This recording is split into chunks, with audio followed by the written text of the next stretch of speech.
અંકલેશ્વરમાં હિન્દુ સંમેલનનું આયોજન કરવામાં આવ્યું હતું। આ મહાસંમેલન ભડકોદરા મંડળ દ્વારા યોજાયું હતું। કાર્યક્રમ બાકરોલ સ્થિત સિદ્ધ ગણેશ આશ્રમ ખાતે યોજાયો હતો, જેમાં મોટી સંખ્યામાં કાર્યકરો અને સ્થાનિક નાગરિકો ઉપસ્થિત રહ્યા હતા। મહાસંમેલનમાં રાષ્ટ્રીય સ્વયંસેવક સંઘના વિભાગ સંચાલક બળદેવ પ્રજાપતિએ વક્તવ્ય આપ્યું હતું। તેમણે હિન્દુ સમાજની એકતા, સાંસ્કૃતિક મૂલ્યો અને રાષ્ટ્રીય ચેતનાના મુદ્દાઓ પર વિસ્તૃત માર્ગદર્શન આપ્યું હતું। કાર્યક્રમમાં હિન્દુ સંમેલનના સંયોજક હિતેન્દ્રસિંહ રાણા, મંડળ કાર્યવાહ મહેન્દ્ર ગિરસે, હિતેશ રાજગુરુ સહિતના આગેવાનો ઉપસ્થિત રહ્યા હતા। કાર્યક્રમ દરમિયાન વિવિધ સામાજિક અને ધાર્મિક વિષયો પર ચર્ચા કરવામાં આવી હતી। મહાસંમેલન અંતર્ગત બાઇક રેલી પણ યોજાઈ હતી, જેમાં મોટી સંખ્યામાં યુવાનો જોડાયા હતા।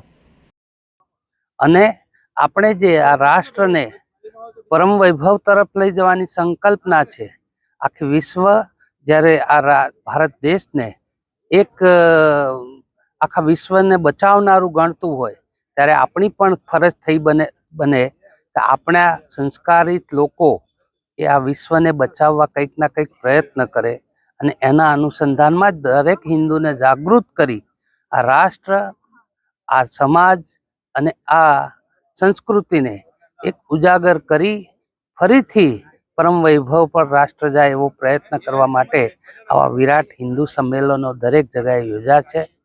લોકો હિન્દુ પોતાની જાત ભૂલી ગયા છે, જાતિ, ધર્મ, ભાષાના વાડામાં ઘૂસી ગયા છે। એમાં ના રહે અને એક હિન્દુ બની પોતાનું જીવન સંસ્કૃતિ પ્રમાણેનું જીવે એવો એક પ્રયત્ન થાય, એ જ આજનો ઉદ્દેશ।